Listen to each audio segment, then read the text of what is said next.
the International Law Association Italy chapter, the Islamabad Policy Research Institute, and the Research Society of International Law.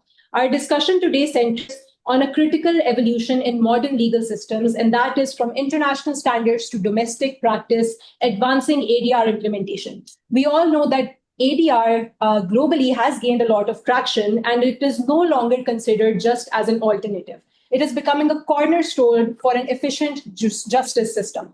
We have a fantastic lineup of speakers with us today. We have Mr. Michael McIlrath representing ILA Italy, Barrister Aisha Siddiq Khan representing IPRI, and Barrister Talha Ali Khwaja representing RSIL. Before we begin, I would like to request President IPRI, Lieutenant General Majid Ehsan, to give opening remarks from IPRI's end. Sir, the floor is yours, please. Thank you very much. A very good afternoon and good morning to our distinguished speakers, colleagues, and everyone joining us today. It's a privilege for Islamabad Policy Research Institute to host this webinar. As far as the ADR is concerned, is the second continuous session we are having. We had a very thought-provoking roundtable conference last week where we actually were able to, rather our international the international law chair was able to collect all those pioneers of ADR in Pakistan, and we had a very fruitful discussion. And I'm really very happy, and our sincere thanks to Research Society of International Law and International Law Association Italy for joining hands with us in advancing this very important conversation. Ladies and gentlemen, you know, around the world, alternative dispute resolution or ADR has moved from the margins to the very center of how disputes are resolved, especially in commerce and across borders. More and more disputes are being settled not through lengthy court battles, but through dialogue, mediation, and arbitration, saving time, reducing cost, and ensuring the burden, easing the burden on our courts. The international framework for this is already largely in place, built over decades through landmark agreements such as New York Convention on Citral, Model Law on International Commerce Arbitration, and Singapore Convention on Mediation. The real test and our focus today lies in its implementation, in turning these international commitments into working laws, institutions, and everyday practice at home. The challenge for countries like ours is not whether to embrace these ideas, but how to put them into practice effectively. And that is exactly what today's session is all about. Pakistan has been taking encouraging steps in this direction, signaling its commitment to making dispute resolution faster and more reliable. The task now is to turn that commitment into reality through the right laws, the right institutions, and the confidence that agreements reached here will be honored. The benefits are clear: relief for our overburdened courts, easier access to justice for ordinary citizens, and greater confidence amongst investors and businessmen. We have a distinguished panel to look into this challenge from three angles: international best practices, reforms at home, and how to make outcomes truly enforceable. I will not take more time because our speakers have a great deal to share with us. Thank you all once again for being here. I'll now hand over the moderator to proceed further. Thank you. Thank you so much, sir. Now I would like to request Professor Attila Tanzi, President ILA Italy, for his opening remarks from ILA's end. Well, thank you very much, Ikra. Everything has been said about the contents of this very excellent initiative, the distinguished speakers, the subject matter. Let me just add a few words of great satisfaction in carrying out this cooperation with yourself, with IPRI, which had the pleasure to have been invited a couple of years ago to attend one of their key events, Margala Dialogue in Islamabad, meeting, stimulating colleagues and people in what I remember as a transformative, absolutely transformative experience, which prompted me in my capacity as representative of the Italian branch of the ILA to pursue cooperation further. And I'm only too happy to see that this cooperation is adding free and full intelligence in practicalities, in looking at how international standards, which are being with very good will by international lawyers put at the doorstep of nation states, can be seen percolating through the energizing intellectual and professional support of people like yourself from and the distinguished speakers from the Italian legal community, as well as the Pakistani legal community in your IPRI, Islamabad Policy Research Institute, and the Research Society of International Law. And without further ado, but with very many thanks, I'll give you back the floor. Thank you. Thank you so much, Professor.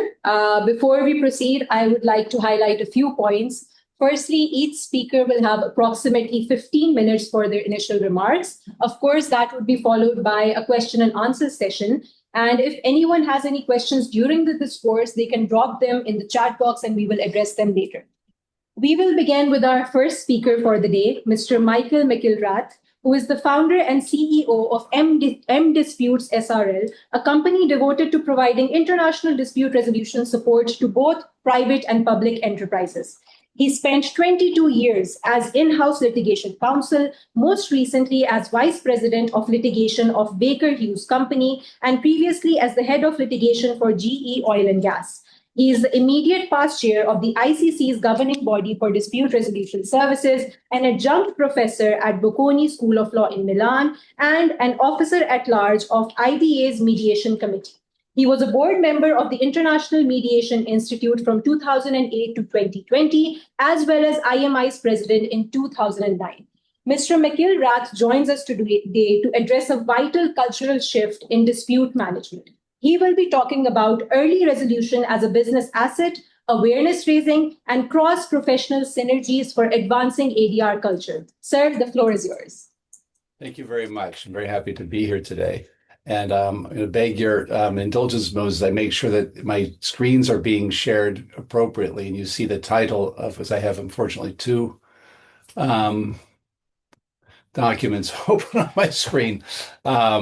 The right one is being shared. Can you see that says early resolution is a business asset? I hope that's what you see. Correct. Yes. Okay, great. Well, thank you. Thank you very much. I would like to share with you today, although this is a legal discussion, we're talking really about how do we increase the culture of ADR. I mean, it is one that is, we have a legal culture, we have a business culture, we also have a financial culture among us. And what I'd like to share, I think, with some reason, the hidden reasons, or the lesser discussed reasons as to why sometimes mediation practice, the practice of mediation is not as adopted as frequently, but if there was greater awareness of these, it would be used quite a bit more. I'd like to break this down quickly. I won't go beyond my 15 minutes. There's a lot that could be said in all of these topics, but I'm going to break down quickly into four parts. One is the first one is about the obviously the cost that can be saved through the expense of the litigation. But then I'm going to talk a little bit more about the accounting rules that apply to disputes that most companies have to deal with, whether they apply GAAP rules or various statutory guidance on accounting for disputes. I would then like to talk a little bit about a case in example of success story, which I think is good to share with people. And then finally, just touch on briefly the business expectations with regard to disputes. So very quickly, I'm going to go very fast on this, as you will see. This is all I'm going to say about the cost of legal savings. And it's somewhat of I would say almost humorous in its brevity, because it's a very obvious point, which is that for disputes, you have a dispute, you have to hire lawyers or pay for court costs or arbitrators or arbitration institution fees every year you spend. And if the sooner you resolve it, the less you spend. And that's it. End of story. And that's all we need to say, because it's rather obvious, really, at the end of the day. There are a few subtle points about this that perhaps some people don't, at least from an accounting perspective and also a business organization perspective, that sometimes people don't appreciate. One is that legal costs are not things that appear on a company's financial statement, except in the overall in terms of what the company spends. It's not a line item on a balance sheet. You do not reserve or provision for legal costs. You expense them every year as you incur them. This actually has an interesting impact on legal costs with respect to a company's organization. Well, how does it do that? Well, because it's a budget item, meaning that if you're a legal department and you spend more money, and you spend less money, those are things that impact you the same way they impact any other department in an organization. Human resources spends more money.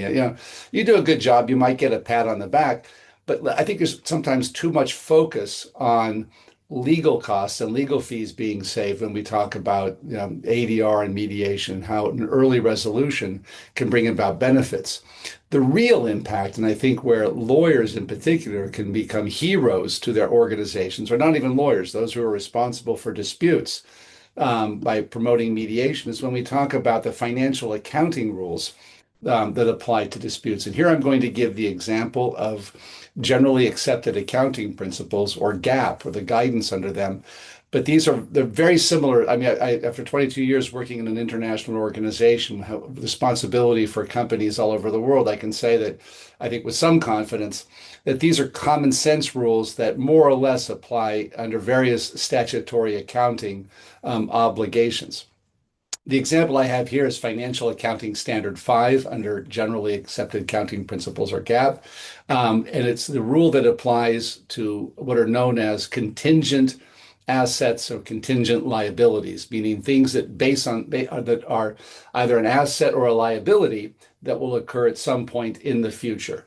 This is where disputes live in companies, is usually not on the contingent assets, but a contingent liability, meaning at some point in the future, the company may or may not incur a loss.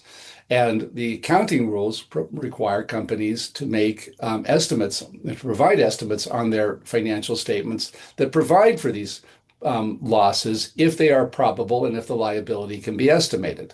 What does it mean to provide for a loss on a balance sheet? Well, for a company, it's a very significant impact. And I don't think a lot of people really understand this when companies provision, or by the way, there's some terminology difference. I think under the, let's say UK English, I grew up as an American.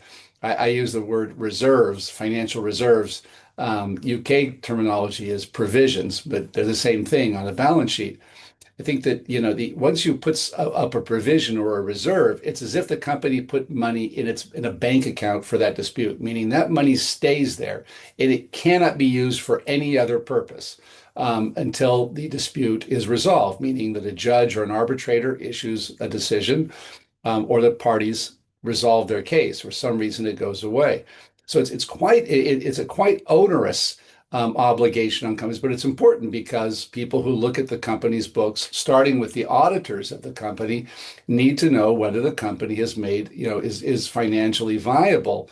A company, obviously, that has a lot of disputes where they're going to pay out lots of money in judgments may well be a company, and it doesn't have enough income to cover those.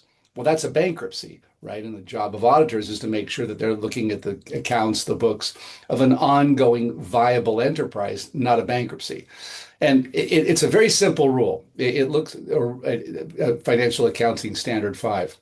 That is, you as a company must determine whether or not you have a liability that is probable. That's the first question. And if it's probable, then the second question is, can you estimate the amount of loss? Probable has different definitions. This can change from practice to practice. probably the most important point on this is consistency, that you adopt a rule as to how you interpret probability. For many companies, probable can mean more likely than not, which often is translated as 51%. Um, some companies take probability and they say 80% probable. That's fine too, at least under Financial Accounting Standard 5, as long as the company applies that same reasoning to all of its disputes. But what that means is that once you've determined that a liability, that you have a dispute and there's a probable liability, then you go to the second question, which is, well, how much is that liability? And this you must estimate the most probable amount, not the highest risk, not the lowest, the most probable. And as between two different numbers, whether a probability is $10,000 or $5 million, you don't go to the higher, you go to the lower one. But if it's more probable, if they're the same probability, you go to the lower number. And these are the rules that lead to companies to have quite significant numbers on their balance sheets that can be a weight on the company, because this is money that is going, as I said, is being put into a bank account that effectively, it's not so to say a virtual bank account, because the money cannot be delivered to the owners or to the shareholders of the company. They cannot be converted into profits because there is this provision made on the company's balance sheet. What it also means, though, is that if you have a reserve or provision on your balance sheet, let's say for 100,000, and you settle the case for 80,000, you'd say, well, the company has to pay 80,000. That's a terrible thing for the company. Well, if the company has followed appropriate accounting rules, practices, and has reserved the 100,000 probable loss, and you settle it for 80, the financial impact on the company is a 20,000 positive, as if the company gains $20,000. And again, I don't want to turn this into a lesson on accounting rules, for which I don't have the expertise. I for 22 years in the company, I know this rule quite well because it was a core part of my job. But the point is that early resolution has very significant advantages for a company from a financial accounting point of view. One of those advantages being that if you resolve early, you may not need to put a number on your balance sheet. And the second being is that if you resolve it for less than what you've provisioned, any number may actually have a positive impact, strangely, on the company's performance. So I think that this is often something that is not given adequate attention when people think, companies just want to drag things out. Well, they may do that perhaps because the people who are operating the disputes are not the same ones that are operating the company, or they're not in sync with those in terms of the overall business. So this is my part two. I just want to set this out, that there are strong business financial metrics, just objective metrics get applied that strongly encourage an early resolution of disputes. Now, I'll give you one example. Oh, by the way, when does this obligation arise? Well, when you get a request and for a arbitration, or you get a claim, or you have something, a formal claim, well, then you have to, a company is obligated at that point to set aside a probability estimate if it is probable on its balance sheet. So tracking the benefits, I think once you understand that a company has significant downside and upside in terms of how it handles the dispute, with a premium on early resolution, you can also, as a company, you can quantify those benefits. In General Electric, when I worked for most of my professional career as a lawyer, or a substantial part of it, we tracked the costs of disputes in two separate buckets for the accounting reasons I just set out.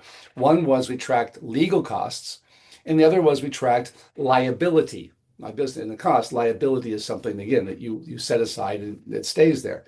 And we would award ourselves actually amounts for early resolution. We'd say, so if, for example, here's a dispute that is, we estimate there's a claim for, or the potential liability of 2.5 million, and we're going to spend $200,000 on this case. Well, then if we resolve it using early EDR would be early dispute resolution. Early dispute resolution is a process that weighs heavily on mediation because it's a way to get you to an early resolution.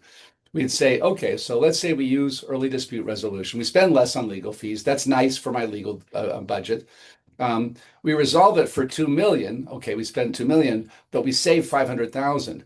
So we'd say the gross costs that we avoided were $140,000 in legal fees and say $500,000 in resolution avoidance.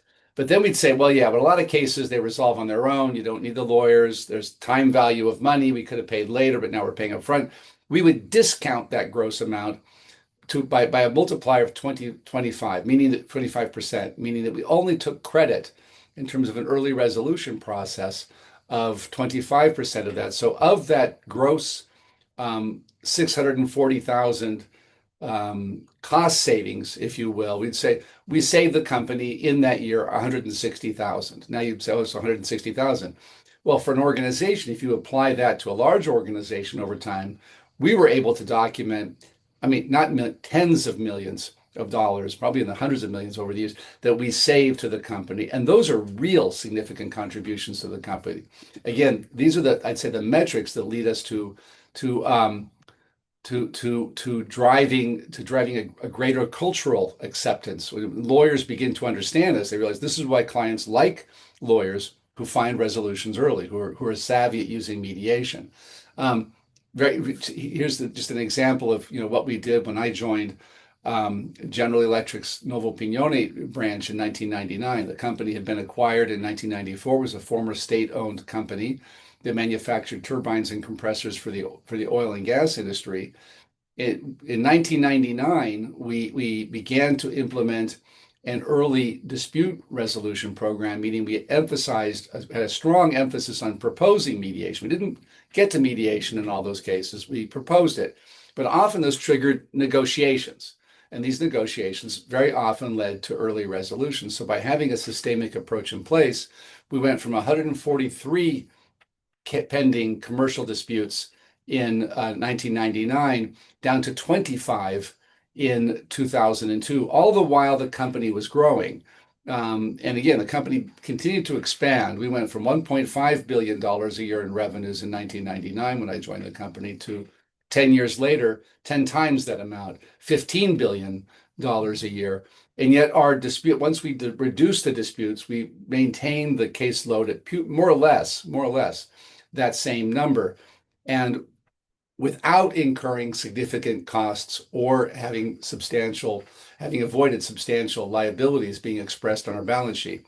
And I just want to conclude. So I'm happy to discuss this later on, but it was I think something that really assisted my career as a lawyer and something I'd like to share with other lawyers because I think it made me a very successful in-house counsel, but it also made many of our external counsel extremely popular within the company because they brought results that financially resonated with the other members of the business.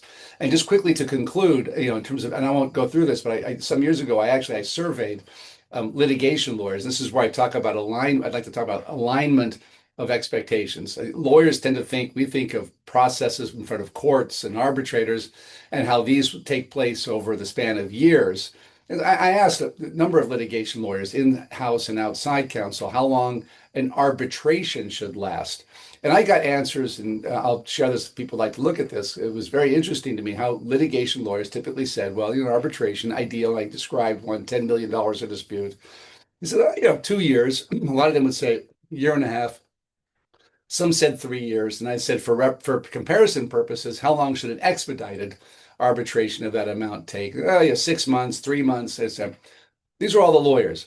When I put the same questions to the business people who were negotiating these contracts, then their answers came back in weeks. Well, to resolve a 10 million, it should take, 3 weeks, 4 weeks, 5. I mean, we were living in completely different worlds. In fact, Mike Wheeler, the former dean of the Harvard Business School, he said, I think it should take no more than 15 days. I said, 15 days? He says, yeah, because when you're putting up a skyscraper, you don't want people standing around not knowing what they're supposed to do. You want disputes to end rather quickly. So I share this to say that I think that if we get the legal culture to align more with the business culture and also the metrics on which businesses are measured, we will see a much greater adoption of mediation in terms of legal practice. I'll end there. Thank you. Thank you so much, Mr. McIlrath, for such an enlightening discourse. Our next speaker will be talking about the gap between policy design and implementation, and she will be representing the Islamabad Policy Research Institute. We have Barrister Aisha Siddiq Khan with us here today. She is the chair of international law at IPRI. She's a qualified barrister from Lincoln's Inn with over 14 years of robust litigation experience. She's a partner at the Law Practitioners in Islamabad and holds a specialized LLM in International Protection of Human Rights Law and an MSc in International Politics from SOAS London as a Schevening Scholar. She has also been awarded prestigious fellowships by the governments of Sweden and the United States for her contributions to human rights and democracy. Today, Barrister Aisha will address a pivotal bottleneck in the ADR ecosystem, challenges in the enforcement of foreign arbitration awards, issues and prospective solutions. We know that an international dispute resolution mechanism is only as strong as the ultimate enforcement on ground. So, ma'am, we look forward to your insights. Thank you so much, Ikra, and thank you to ILA Italy for organizing this webinar in collaboration with IPRI and RSIL. So the issue which I will be discussing today is what problems we face with enforcement and recognition of awards. So under the New York Convention, Article 5 stipulates the grounds on which an award can be refused to be recognized or enforced. So these grounds include, number one, incapacity or such an agreement, the arbitration agreement, not being valid at the place where the award is to be enforced.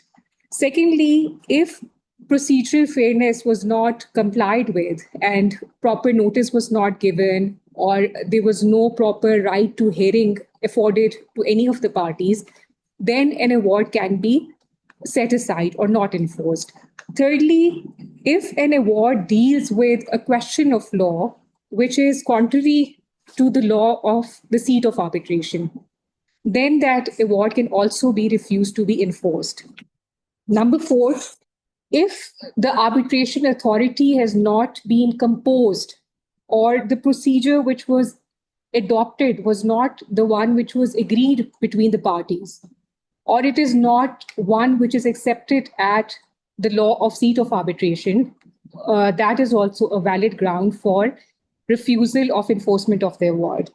Number five, if the law has not yet become binding or it has been set aside by a court in the country where it was to be enforced, then Article 5.2 deals with two further grounds which allow this discretion that you can refuse an award to be enforced. Number one is public policy, which was envisaged to be a very narrow ground. But the domestic jurisdictions, they have interpreted it very broadly, considering in mind their own legal, political, and social factors. So this also leads to inconsistency and delay in enforcement of awards. Secondly, if the award is such that it is incapable of settlement by law of seat of arbitration, even then it can be refused to be enforced. So after having talked about the grounds on which you can refuse enforcement of an award, I will look at some of the issues and I'm going to talk further about them. As I mentioned about public policy, it's an area which is interpreted differently in different jurisdictions. There is no uniform interpretation or definition of public policy provided even in the New York Convention. So this leads to inconsistency, lack of predictability, and lack of uniformity. So the enforcement is going to vary according to the jurisdiction where you have the seat of arbitration. Second issue is the issue which really undermines the very purpose of ADR, and that is judicial involvement. So the very essence of having arbitration is that you want to avoid, these judicial processes which lead to complication, which lead to delay. But what happens is that certain jurisdictions are designed in a way and they function in a way where they have a lot of judicial oversight over arbitral awards. So what the courts really do is that instead of restricting themselves just to the procedural issues, they get involved in fact-finding mission.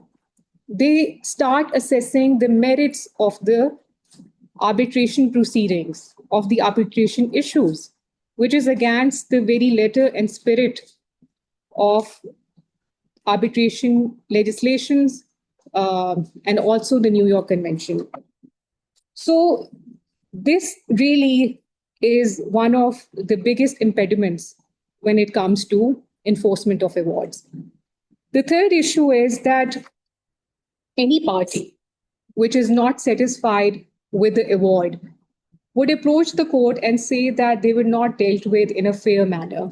They would take out this ground of procedural fairness, that due process of law was not followed, I was not given adequate opportunity to present my case, I was not given timely notice, I was not given sufficient opportunity to submit evidence, there were language barriers, the arbitral tribunal or the arbitrators were biased, or they can even say that I was given unequal treatment by the tribunal.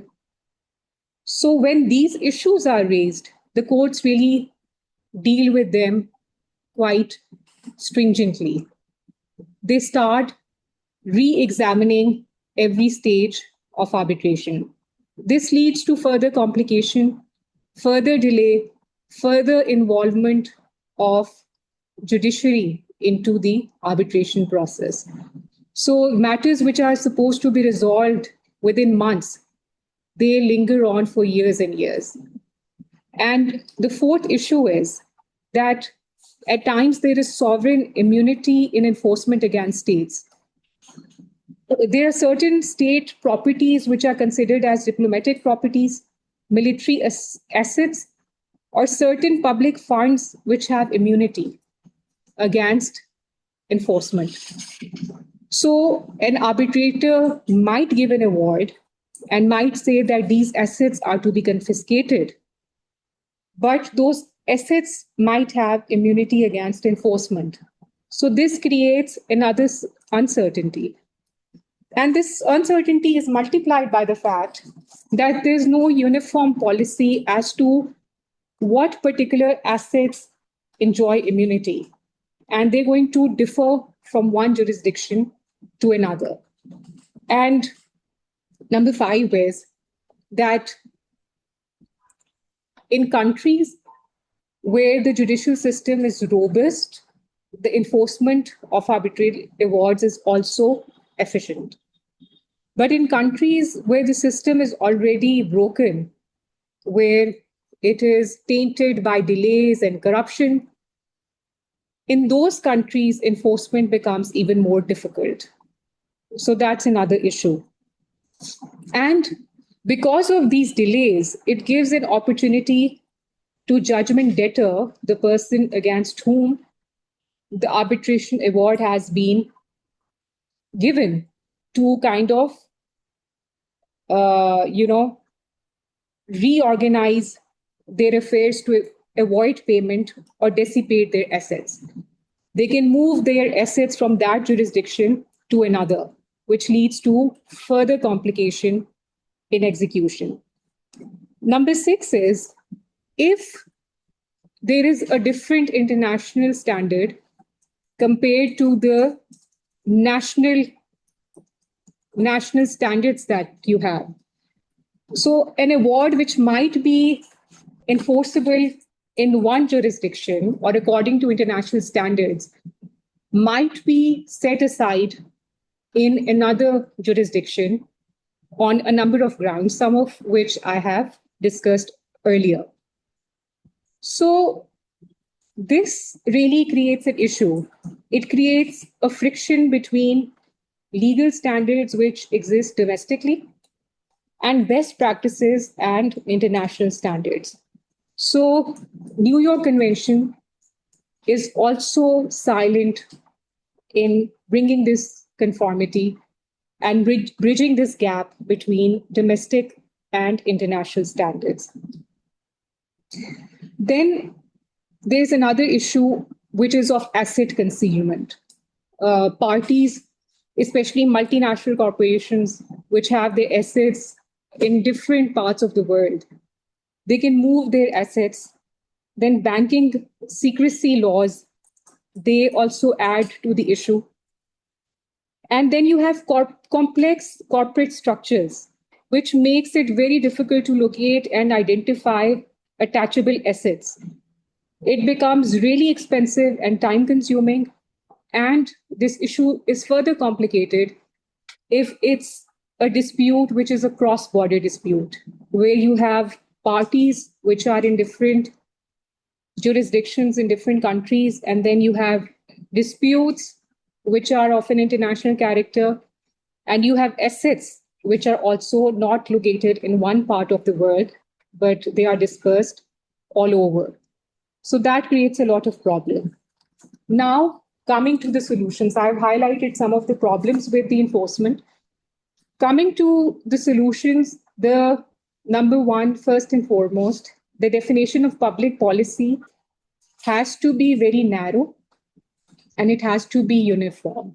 It can't be that anything and everything under the sun, becomes part of public policy.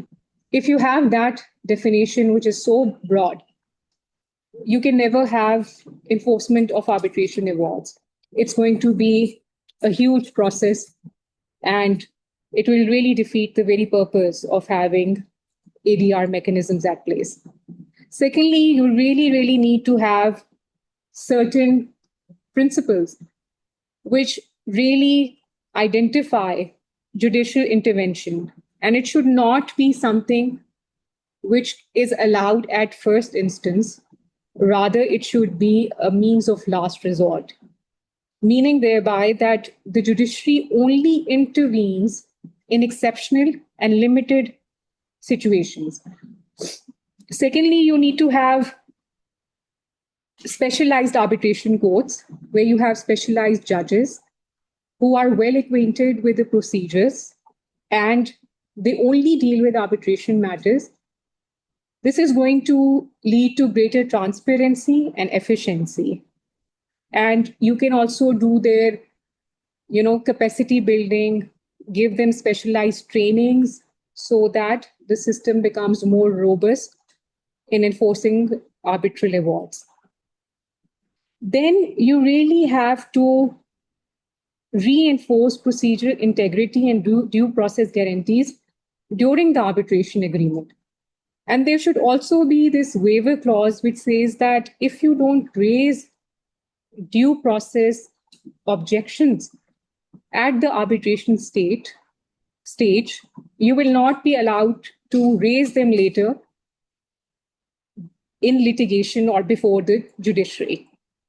So there needs to be enough procedural safeguards in place throughout the arbitration proceeding so that no party can question the integrity of arbitral findings.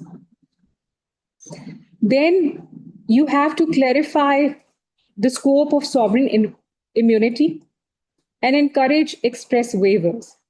So there must be clear statutory frameworks, and they must be modeled in lines with best international practices or best international standards or definitions as provided under the UN Convention on Jurisdictional Immunities of States and Their Property, so that there is uniformity in definition as to what state assets are immune from execution.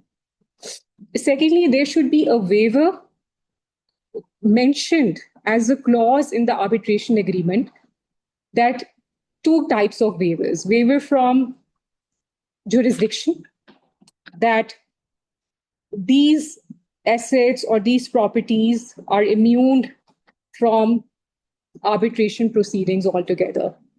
And then waiver from enforcement, that these assets, let it be diplomatic assets or military assets, they're immune from enforcement. They cannot be enforced. Moving further, you have to really streamline enforcement through procedural efficiency and time limits, which means that within the judicial system, there must be proper case management. There must be statutory time limits as to within what time an enforcement application is to be decided. Then fast track procedures must be introduced, and there must be enough scope of judiciary giving interim orders or taking interim measures to facilitate enforcement of arbitration awards instead of judicial intervention becoming a hindrance in the process. Then you should really, really carefully, from the very offset of arbitration, at the time when you make the contract, you should really carefully decide as to the seat of arbitration. It should be a place which is neutral. It should be a place where the judiciary is really robust. It is effective, so that when you go into a dispute later on, you don't face additional barriers at the domestic level. And then there should be enhanced cooperation when it comes to tracing assets and the execution. So different intelligence agencies across different states, they should have a liaison, and they should help and assist each other. There should be mutual legal assistance, intelligence sharing, mutual judicial assistance, whereby you locate assets and you make enforcement a speedy process. Furthermore, at international level, there should be greater cooperation between states, and there should be treaties signed on mutual judicial assistance, improved corporate transparency, limits on banking secrecy, beneficial ownership registers, and so on, which makes asset concealment difficult, rather impossible. So these were some of the points I had to highlight when it comes to problems with enforcement, and some of the prospective solutions which can promote enforcement and which can help in limiting and minimizing these hurdles. So over to you, Ikra. Thank you so much, ma'am, for such detailed insights. Now we will move towards our next speaker, who will be representing the Research Society of International Law, Barrister Talha Ali Khwaja. He is an associate at RSIL. His research and advocacy focuses heavily on dispute resolution, legal reform, and improving access to justice. And also very relevant for our topic today, Barrister Talha is the lead author of the landmark report, Mediation Before Litigation, a reform package for labor and commercial disputes in Islamabad, which offers direct legislative and institutional blueprints for strengthening mediation in Pakistan. His presentation today tackles a deeply pressing issue for our own legal landscape. He will be talking about the feasibility of mandatory mediation as a mechanism to reduce case backlogs. Barrister Talha, the floor is yours. Thank you very much, Ikra. Just before I begin, can everyone see my screen? Is the presentation visible? Yeah, okay. Thank you very much, Ikra. It's definitely a privilege to be speaking alongside Michael and Aisha, and definitely it's going to be hard to follow two very excellent presentations. But I'm grateful to Italy, to IPRI, and of course to RSIL for organizing this conversation. Now, what I want to do in the next 15 minutes is take a position on a question that literature has been arguing for the past 30 years. And it's whether mandatory mediation is whether it is a meaningful response to case backlogs, or whether it does more harm than good. And I want to take this position by drawing on something very specific, the experience of Pakistan, which has, I'd say, completed a 9-year experiment with the Alternate Dispute Resolution Act of 2017, And now, just last week, we presented a very comprehensive reform package to the Ministry of Law and Justice.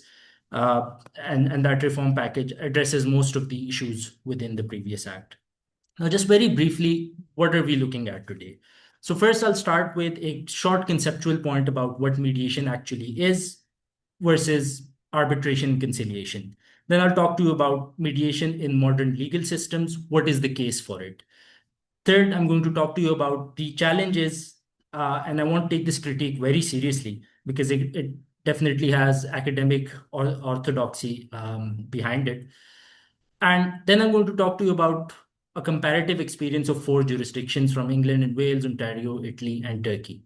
And then finally, I'm going to talk to you about Pakistan's reform and what it can contribute to the debate in international mediation. So just very quickly, a very quick conceptual point. Simply, mediation is not arbitration.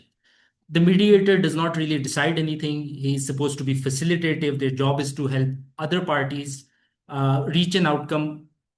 And basically, the parties should choose that outcome themselves. Arbitration is the opposite end of the spectrum. It is binding, and the arbitrator hears evidence and renders an award in the same way that a court would do. Conciliation then sits somewhere in between. A conciliator may propose terms, he can express merits on those terms, and in most domestic statutes, including Pakistan's Alternate Dispute Resolution Act of 2017, conciliation and mediation are often used interchangeably. And this conflation does often create problems in practice as well. The UNCITRAL Model Law on International Commercial Mediation in 2018 very clearly defines mediation as any process whereby parties request a third person to assist them in their attempt to reach an amicable settlement of the dispute. Now, the question essentially is, why does all of this matter? I think it matters because civil litigation has structurally failed to provide timely and affordable justice. And this is not just a story limited to Pakistan, it's a global one. So look at, for example, the statistics on the screen. So in Pakistan, as of 2023, there was a case backlog of 2.27 million cases. Just last week, we met a justice of the Supreme Court who informed us that it has now gone to 2.8 million. So we know that it has structurally failed to provide that justice, basically. And then in the NIRC, which is the National Industrial Relations Council of Pakistan that deals with labor disputes, there's a basically annual pendency of 5,400 to 5,700 cases. Now, this is really interesting because this is one department specifically or specialized to deal with labor cases. And even it continues a backlog in the thousands. In Italy, for example, since pre-2010, there were 5.4 million cases pending. And there was a several years wait for a first instance judgment. In Turkey, and this is something really interesting, between 2018 and 2022, it processed 1.48 million labor cases through mandatory mediation. And the European Parliament gives us a striking finding itself. In 2017, nearly a decade after the mediation directive came in, I've labeled that in the slides, it reported that mediation was used in only 1% of basically all cases. So the parliament's own words were that the directive had clearly not achieved its objectives. So the lesson here is very clear that legislation alone doesn't change behavior. There needs to be infrastructure developed alongside it. So civil litigation as such, as I suggested, does not provide timely and affordable justice. And we have this insight from Galanter in his very important work known as Why the Haves Have Come Out Ahead, Speculations on the Limits of Legal Change. He talks about how litigation structures favor resource-rich parties. And often it's the case that the cost of enforcement often exceeds the value of the claim itself. So that is one thing that I think all participants should keep in mind. The next is, what does international law say or have an opinion about mediation? Now, we have 2 to 3 very important, basically, instruments here. First is the Singapore Convention on Mediation. It came into force in September 2020. and it gives mediated settlement agreements cross-border enforceability in commercial disputes. It's been described as the fastest growing area of consensual dispute resolution. Then second, we have Article 5.2 of the EU Mediation Directive, which expressly permits member states to make mediation mandatory, provided, of course, that the party's right to access to justice is not violated. And this is a very key important point that I will get back to in a minute. And finally, we have the UNCITRAL model law on international commercial arbitration, commercial mediation, my apologies. It's a model law that has shaped Pakistan's domestic legislation across basically domestic legislation across South Asia and Southeast Asia, and especially Pakistan as well. The point that I'm trying to make here is that international architecture isn't just aspirational anymore. It has very clearly laid the foundation for it to be an operational, it's an operational blueprint, and essentially it requires domestic parties to basically deliver on this sort of promise that the international community has given to us. Now, basically, I just want to look at the theoretical case for mediation a little bit. And this is something that's really important. I'm going to look at 2 to 3 arguments from leading authors on mediation ADR. So Menkel Meadow's argument is really important. He notes that many disputes, when it comes to civil litigation, the interest in those civil litigation, they basically are unable to extend beyond legal rights, right? So courts recognize legal rights, but in reality, whenever a dispute comes to court, there are more than just the legal rights involved. People care about relationships, they care about reputations, they care about ongoing commercial arrangements, practical solutions, apologies. Litigation flattens all of that into a determination of what is legally right and what is legally wrong. Bush and Folger add a further dimension to this, basically, in arguing about how mediation isn't just a settlement production mechanism.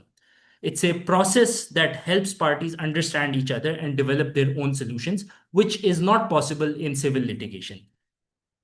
Thibault and Walker, again, another very important work on procedural justice in regards to mediation, they found something quite practical. They noted that parties who feel they had a genuine voice in the process are far more likely to comply voluntarily with whatever the outcome is. And this essentially reduces enforcement costs. So the key lesson then here is that parties need to feel that they are felt that they are being heard, and that they have a voice in the process. I think that the principal counter argument is noted that down at the end of the slide, is basically Owen Fiss's argument. In his work Against Settlement in 1984, he talks about how settlements or mediation essentially subordinates constitutional law values. Those values look like precedent, accountability, and all of those like things that you would see in court. It delegates that to private efficiency. And while I think that's a valid criticism, I also think that Menkel Meadow's reply to this is something I find very compelling. He notes that precedent generating cases are a very tiny fraction of the docket, and most disputes produce no law that society needs. So, for example, in the start, I told you all that there are 2.8 million cases. Out of those 2.8 million cases, half of them, not even like 1/4 of them, but only a tiny fragment of those cases are going to create precedents. So when we do a comparative analysis, the marginal benefit of precedent that we get, when we do comparative analysis of that with the holistic benefits that mediation brings in reducing the case backlogs, I think the marginal benefit that we get from the precedent should at least, I believe, be considered. It should be considered, but the practical benefit we get from mediation, it should overweigh the marginal benefit we get from mediation. Now, there is also, of course, a critique to mandatory mediation, and these are the challenges that we have to face. And I think this is something that's really interesting. The first is voluntariness versus compulsion. Now, Dorcas Quek, who's an author on mediation, essentially his article is really important. Her article is really important. Now, she distinguishes between coercion into mediation and coercion within mediation. She argues that coercion into mediation is not as harmful, right? Because people should be at least asked to consider mediation before they go to court. But coercion within mediation is something that is problematic. It should not compromise party self-determination, provided that parties remain in control of on whether to settle or whether to not settle. Mediation, in that sense, should at least be mandatory. The second issue is the right of access to court. So many parties are concerned that by forcing mediation on them, by making mediation mandatory, we're reducing their access to court. We don't think that's true. In England and Wales, for example, the orthodoxy was Halsey versus Milton Keynes, where Dyson Lord Justice essentially held that compelling unwilling parties to mediate would be an unacceptable obstruction. That orthodoxy has substantially been narrowed now with the case of Churchill versus Merthyr Tedford in 2023, which basically provided that which basically noted that as long as procedures are non-binding, they're time limited, and judicial recourse remains preserved, then mandatory mediation does not violate any constitutional law value. And third is power imbalances. This is, I think, very self-explanatory. Any party that has more resources is more likely to get a better outcome because it's the party that can handle or has a buffer of most of the financial harm that they are going to take, right? So a worker, for example, versus a big company, a worker has bills to pay, but the company can take a larger hit in terms of financial loss. So they have I guess, an incentive to delay settlement or delay mediation. So that this power imbalance is something we have to look at as well. Then another very interesting part is settlement pressure. So Wikibay, for example, looking at the Australian experience, warned that mandatory mediation regimes risk transforming mediation into a settlement production mechanism. In other words, or in simple words, where a mediator is under pressure to secure a settlement, real justice is not really done. So settlement rates alone are not an adequate measure of success. What is important is that mediators are empowered to make parties understand each other, and therefore the settlement basically appears, not because a mediator is under pressure to increase his settlement numbers. And finally, the loss of constitutional values. Now, this I've talked to you about how it looks essentially like violating precedent. It looks essentially like accountability not being followed in the same way that it is in courts. So basically, this in the previous slide, I've addressed this point, so this shouldn't be much of an issue.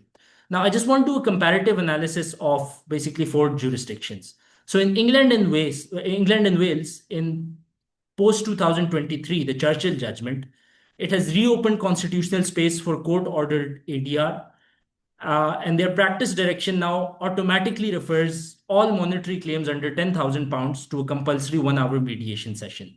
In Ontario, it has had mandatory mediation since 1999, and significantly, the commercial list and family matters have been excluded from that. But despite that, settlement rate is at about 40%, and the Hahn report of 2001 found that 85% of litigants reported a positive cost impact. So even though settlement rates may not be that high, the fact that 85% of people note specific or positive cost impact, that is something that is very significant, and Pakistan should definitely learn from that. Italy definitely adopted a strict pre-action regime under Legislative Decree 28 of 2010. Basically, the current settlement rate when parties sit down at the table to mediate is at 54%. So that significantly reduces case backlogs. Turkey has, I suppose, the most aggressive model. It's a strict judicial precondition. No mediator report, no lawsuit. So if you don't engage in mediation first, there's a constitutional bar on filing your case in the court. And the settlement rates for Turkey since its ADR reforms have been above 60% for labor and then 52% for commercial. Now, having said that, I think that each model resolves part of the problem, but it also exposes a new one. So this is something really interesting because Ontario's Hahn report in 2011 basically noted 40% complete settlement, $10,000 plus in legal cost savings, and 85% of litigants reported a positive cost impact. Turkey's labor findings are even more striking. Like I noted earlier, 60% or over 60% aggregated settlement across 1.48 million cases. And the inadmissibility mechanism, whereby you can't file a case in court until you've gone through mediation, is something that has worked significantly in favor of Turkey. Similarly, England and Wales, Churchill has opened the door for mandatory mediation, and it has significantly reduced the backlogs. But I think this is where it gets more interesting and where the comparative literature is most useful. Each of these comparative, essentially, models have exposed a new problem. So Italy is a very, I guess, sobering example. So when both parties, and obviously this is ILA Italy, so if there is anyone that would like to correct me, I would mostly welcome that. When both parties actually show up and engage in mediation, there is a settlement rate of around 47%. Now that's a strong number, but there's a catch here, and it's that if you look at all mediations, only 15% of those mediations settle, and the reason for that gap, for the gap in these is essentially the large number of cases where one party simply doesn't engage, settlement doesn't happen. And here's a figure that should essentially be very concerning to everyone, is that for every new case filed in the Italian civil courts, mediation is diverting less than 1% of those cases from the case backlog. So the lesson from Italy isn't really that mediation doesn't work. It definitely does, but only when parties are engaged and then they use it. So those design principles that I had mentioned earlier, that parties need to feel engaged, and there should be, I feel like, some judicial oversight over it, so that there's this feeling of an institutional thing happening rather than just me and the other party sitting and arguing a dispute, which we would have done normally anyway. In the absence of that, we risk seeing a model like Italy. Turkey's labor critique is, I think, more serious. Now, court delays are essentially leveraged by employers. So, laid off workers that face immediate financial pressures settle for less than what their statutory entitlement is. So, for example, if a statutory entitlement is 100,000 lira, but in settlement, the company offers 40,000 lira, the worker has to calculate a lot of things. He has to calculate the bills he has to pay, the family he has to support, whereas the company essentially doesn't lose anything. So in essence, the worker will accept 40% less of a settlement just because of his financial conditions. These need to be addressed in any future reform. And in Ontario, the Hahn report itself essentially found that just 4 mediators in Ottawa conducted nearly half of all completed sessions. The mediators were rated weakest precisely in addressing power imbalances. So, in essence, the critique is not really, I'd say, theoretical, but in operational implementation aspect, that is where mediation needs to be most focused on.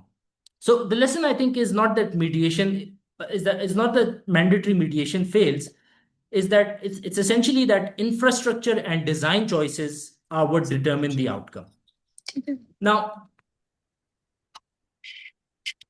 I just simply want to very quickly go through Pakistan as a test case. Like I said in the start, we've had an ADR Act since 2017. 9 years on, there's been several issues. It hasn't delivered in the way that we expected it would. What did the act get wrong? So first, a consent loophole. Essentially, Section 3(1)(a) allows any party to block referral by simply saying they don't want to engage in mediation.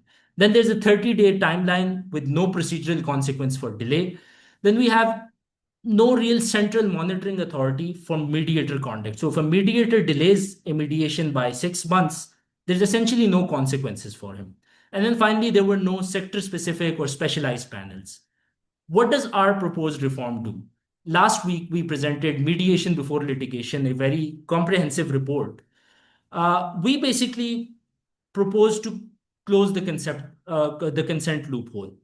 mandatory pre-grievance litigation is mandatory pre-grievance mediation is important before litigation in essentially commercial and labor disputes. Barrister Tala, I'm so sorry to interrupt. Just a time check. We have limited time remaining. So if you could kindly finish up in the next couple of minutes, we'd be really grateful. I'm just concluding. Right. Thank you. Right. And then this is something that's really important, dedicated NIRC mediation centers. So in Pakistan, we have this phenomenon, something known as a court annexed mediation center, whereby there is this feeling of judicial oversight on a mediation. And at the same time, the parties are free to mediate their own dispute. So these are the reforms we proposed. And essentially, let's see where it goes. But these essentially challenge what the ADR Act failed to basically consider. Now, I'd just like to conclude by looking at where mandatory mediation works and where it doesn't. So there are, I think, 5 principles that any mandatory mediation reform needs to look at. So first, no opt-out threshold. The court access won't be restricted, but at the very least, parties should at least try mediation. Inadmissibility in the absence of mediation. Where mediation doesn't happen, the court case itself should be inadmissible. Institutional architecture must precede the mandate. So court annexed mediation center, like I told everyone right now, is something that should be a model for everyone to follow. Then making delay costly everywhere in the system. Automatic interest rate at market rate. So the party that is more powerful is disincentivized from basically delaying the procedure. And basically acknowledge what the mandate cannot fix. Power imbalances, sector-specific dynamics, all of these things are essentially things that statutory text alone cannot fix. More awareness programs and practical methods are required here. So to return to the question with which we began, is mandatory mediation a meaningful answer to case backlogs? I'd say yes, but there are 3 conditions to it. First, that the design needs to respect the critique, all of the critique that I mentioned. Second, that the institutional infrastructure must exist before the mandate begins and not after. And third, we measure success not by settlement rates alone, but by procedural fairness, durability, and whether the system actually has whether the system actually moved closer to providing accessible justice. That is what I conclude with. If there's any questions or challenges or counter propositions, please feel free to note those. Thank you. Thank you so much, Barrister Talha. We have now heard 3 distinct yet deeply interconnected perspectives. And now I would like to open the floor for the question and answer session. You can either raise your hand or you can drop your questions in the chat box and we will address them. Thank you.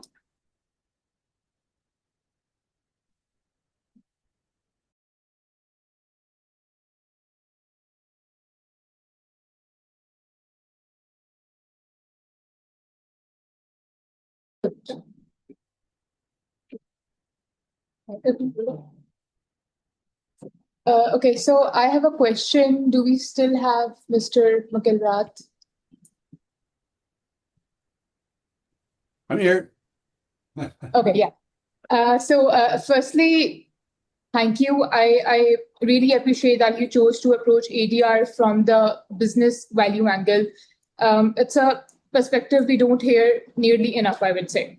My question is this, that a skeptic might argue that ADR culture rhetoric mainly benefits a new class of ADR service providers rather than the disputants themselves, and that it risks becoming an extra procedural layer that adds cost rather than removing it.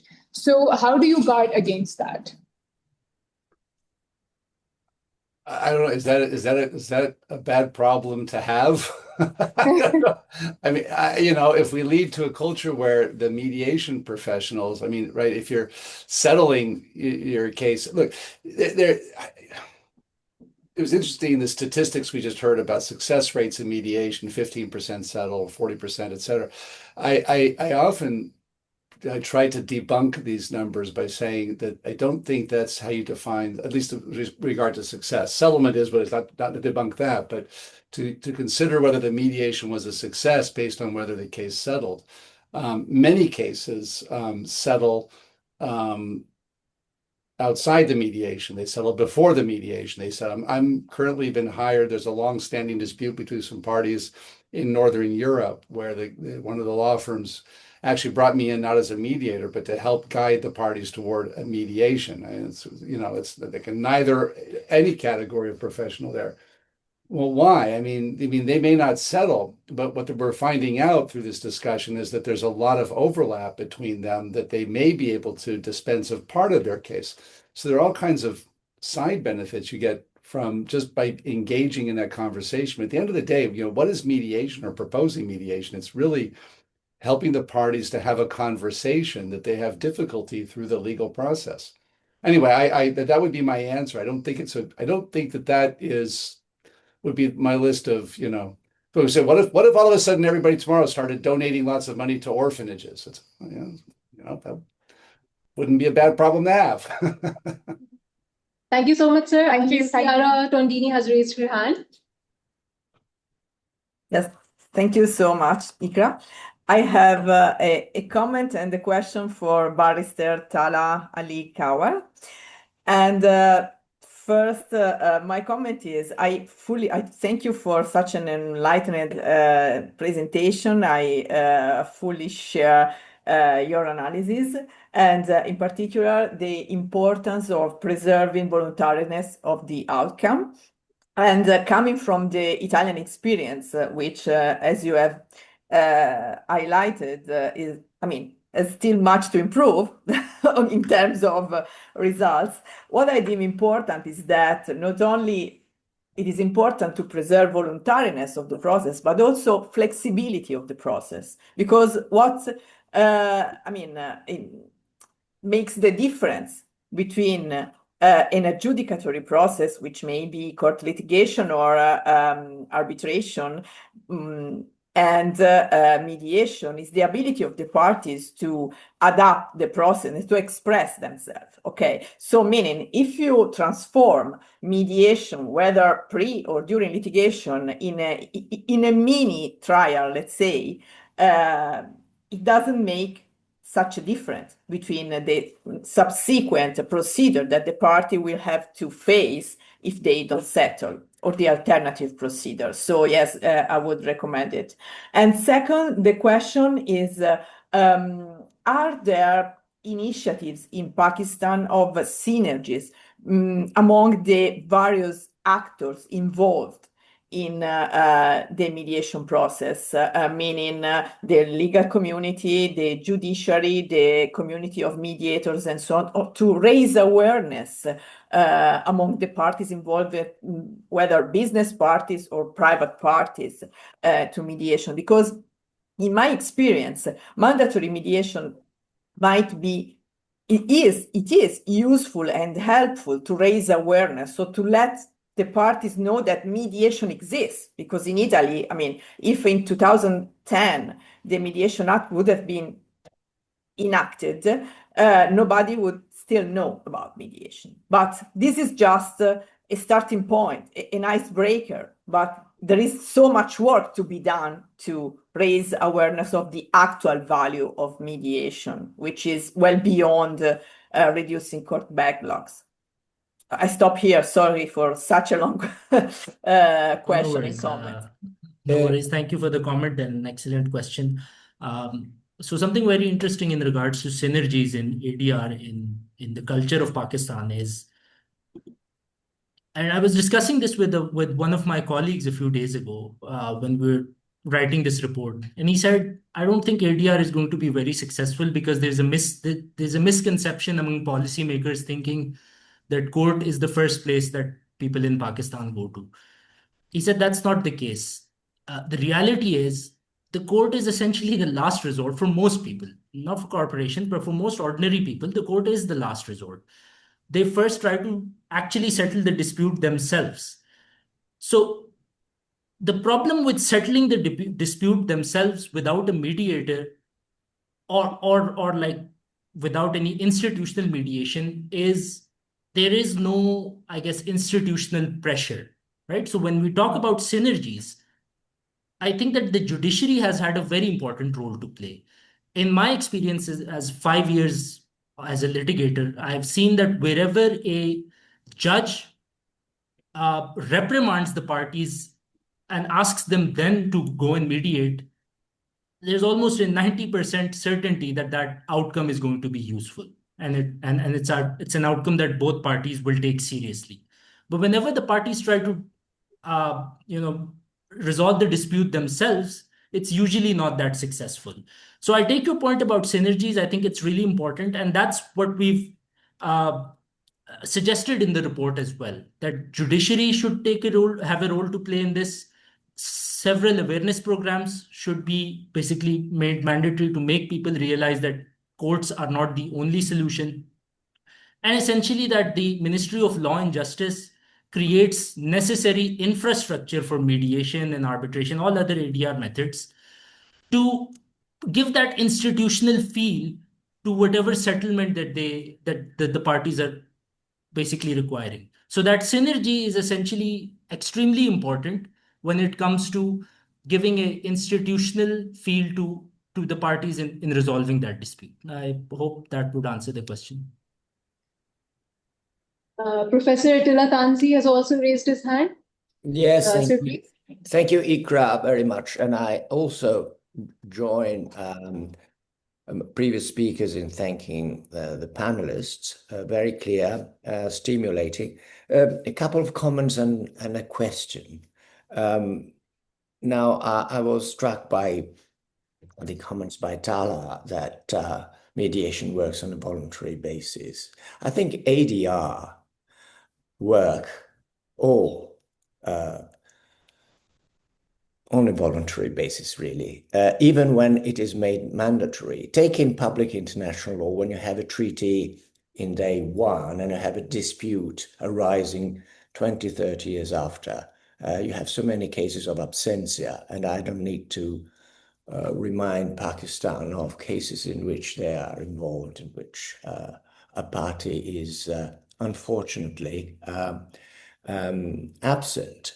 And I wonder whether we cannot see also a dimension of mediation aiming at leading the parties to settlement, not only in a pre-litigation context, but also in a post-litigation context, whereby the parties may be brought to settle on the outcome of the award, particularly with regard to compensation, but not necessarily that. And since particularly Ayesha addressed the issue of states' involvement or state-owned enterprises, a big issue that has been often in the past and still in current discussions raised is whether mediation is suitable with regard to sovereign parties. Who is the official who takes the responsibility to settle? For purposes of domestic legislation, there may be little margins for individual organs of the state to take that responsibility. Coming from a country with a pretty rigid bureaucratic structure, I would have imagined that my answer would be of very little help, in the sense there would be very little latitude within the Italian administration to reach settlement. Whereas recent practice with regard to enforcement of arbitral awards shows that central administration coordinated by the Ministry for Foreign Affairs in combination with the ministries involved, be it infrastructure or whatever other ministries, there are consultations whereby there is a degree of collegiate collective responsibility taken for final settlement to be reached. So that may be an encouraging practice that may develop not just at the after litigation level, but possibly, who knows, maybe more sophisticated pre-litigation level. One last set of comments and questions to Ayesha. First, you invoke the need for uniformity in public policy attitudes. I am not very optimistic there. I am totally with you on the need. I think that is just like public order. There is where the expression of sovereignty, national sovereignty, comes in almost absolute terms. And that is also to do with a voluntary attitude at international cooperation. If a state is, or significant branches of the state, namely the judiciary, wants to be of hindrance to the international or internationally prompted process of arbitration, mediation, and they invoke public policy, I see very little room for there. And I believe we are helpless. Your encouragement to have double express waiver, I think that works well with waiver with regard to jurisdictional immunity or immunity from adjudication. And I think things may get complicated when it comes to waiver with regard to immunity from execution. You suggest, and I agree with that, and I think that is a necessary step, trying and identify the assets that may or may not fall within the immune assets. The 2004 United Nations Convention is of help, but doesn't solve the problem entirely, in my opinion. But I think, let's say, an integrated approach to that may be encouraged as a form, for example, of subsequent agreements between states that have ratified that convention. And I think that there may be an incentive for states to do so, because they themselves find themselves both in the shoes of potentially defendant states that infringe upon that convention, infringe immunity, but also states that may benefit from immunity, and need for clarity would benefit states from both sides. And there may be a chance that in the pursuit of that idea, someone can become successful. So you may well take the lead on that. And one question, absolutely not a rhetorical question. What, Aisha, is your take about the possibility or not, or the impossibility for a state party to the New York Convention to invoke at the interstate level a breach of international law and invoke state responsibility on the part of a state whose judiciary undertake conduct that is, with regard to immunity again, is to be considered in breach of international law and the convention itself, even though I'm fully aware that there is no dispute settlement clause for breaches of the New York Convention. But I would like to hear your reaction on possibility of raising disputes about the interpretation and application of the New York Convention at the interstate level. And I'll stop there. Thank you very much for your patience. Thank you very much, Attila. First of all, coming to your two comments, I absolutely agree that ADR should not be considered entirely separate from litigation. It should happen during, pre, and post litigation as well. For example, in countries like the United Kingdom, they have something called the pre-action protocol, where ADR is mandatory before in all kinds of cases. For example, small claims and family disputes, you have to exhaust ADR first before coming to approaching the judiciary. Secondly, your suggestion that there should be a collegiate of different ministries, I do agree. There is a lot of bureaucratic red tapeism everywhere. But having said that, you also need requisite skill set and required trained people to be involved in the mediation process. So ministries, they provide with that resource. So as much as we dislike going to the bureaucracy, nonetheless, it's a necessity to get them involved, because they are the ones who have not only the information, but also the resources and the skill set to mediate at such a important level. Thirdly, with regards to your question that there cannot be a standard definition of public policy, I agree there has to be certain degree of flexibility, because every system, as we say, is to be tailored according to its own needs. And the same is true for the judicial system. You can't have, a different society where they have a different judicial system. They might have their own set of problems. Public policy also differs in every country, but nonetheless, you need to have certain degree of uniformity. There does not seem to be, and the definition should not be so broad. The focus should not be on having a singular definition, but at least it should be contained. And national security is one thing which every country has its own sensitivities attached to. But let's suppose something which has got to do with environment, or something which has got to do with social issues.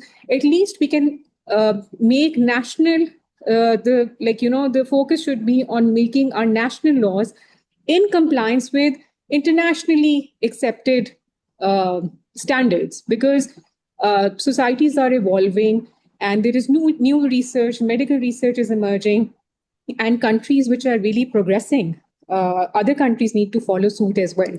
So we need to bring public policy in light with international standards as much, and international technological developments as well, as much as we can. And yes, having said that, there cannot be a singular definition of public policy, but at least it should be narrowed. Then your question was about if the state is not conforming with the New York Convention, what right do we have? As per my limited knowledge, I don't think there is any instrument. I'll have to check up on it, quite frankly. But at the moment, I don't think there is any compelling instrument. Like with most treaties, it's really to the states. They have to pass their domestic legislations. There's so many countries which have not even passed the domestic laws they've not ratified the treaties either, or the conventions. But it really is of persuasive character. There's nothing which really binds member states. That's my understanding. And I don't think there is any forum, in my opinion, where you can take a court for not complying with international standards.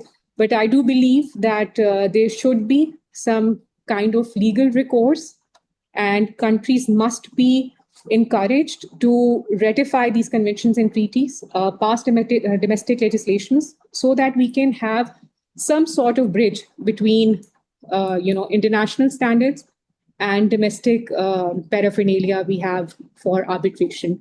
So thank you very much. But for the last point, I have to admit that I lack clarity, in all honesty. But as per my own understanding, I don't think there's anything to really bind a state to comply with international standards, or to go against that particular state to enforce, compliance with a particular convention on treaty. I hope that answers my questions. Thank you. Thank you so much, ma'am. We have two questions waiting in the chat box for quite some time, so I will take both of them together and then come to Michael McIlrath. Atilva, can you scroll? Yes. So the first question is, can a law student become a mediator? If yes, then what's the procedure? I think Amma Hamad, the participant that has asked this question, is from Pakistan. The second question is, in Pakistan and certain parts of India, we have indigenous mechanisms such as jirgas and panchayats for conflict resolution.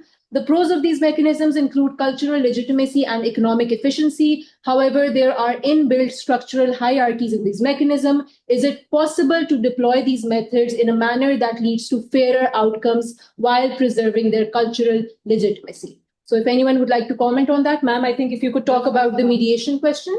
So when it comes to becoming a mediator or arbitrator, for example, I'm a fellow of Chartered Institute of Arbitrators myself.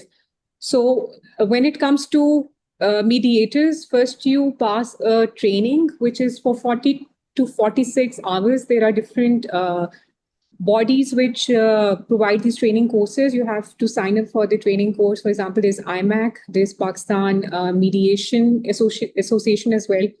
After taking that training, you pass the exam. And once you've passed the exam, then you enroll with the mediation centers.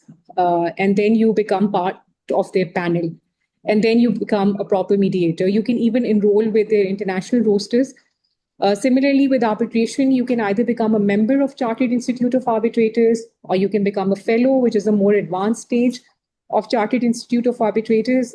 There's a course fee. You have to attend sessions and trainings. Then you sit for an exam. To become a fellow, you have to write a comprehensive award, which is like an order of the arbitrator, where you really have to give not only the legal reasoning, but also have to give calculations as to cost and interest. So you write a proper award, and then you go to different arbitration centers across the world. You can register with them, come on their panel, and then start providing your services. So that's how you become a mediator or a arbitrator. Thank you so much, ma'am. Barrister Talha, you talked about the idea of jirgas in your presentation. So if you could please tackle the second question. Yeah, so I think the question is very good, but there's a fundamental misconception among, I feel like, all Pakistanis when it comes to mediation and comparing it to jirga. You need to understand that jirga and panchayats always involve a village elder, or in KPK, in Pashto, we call them mashars, who basically have decision-making authority. So of course, they're resolving a dispute between two people, but they're resolving it by giving a decision. So I'd say it's much more comparable to arbitration than it is to mediation. But even in arbitration, it doesn't really follow any specific rules of, I'd say fair trial and due process, but it's just essentially that village elder listening to you and giving a decision. Now that risks having severely misogynist and like anti-human rights decisions. So that's essentially the harm that we have with jirgas and panchayats. Mediation is different. Mediation is not where an elder is telling you what to do or telling one party that you should compromise this and the other party should compromise that.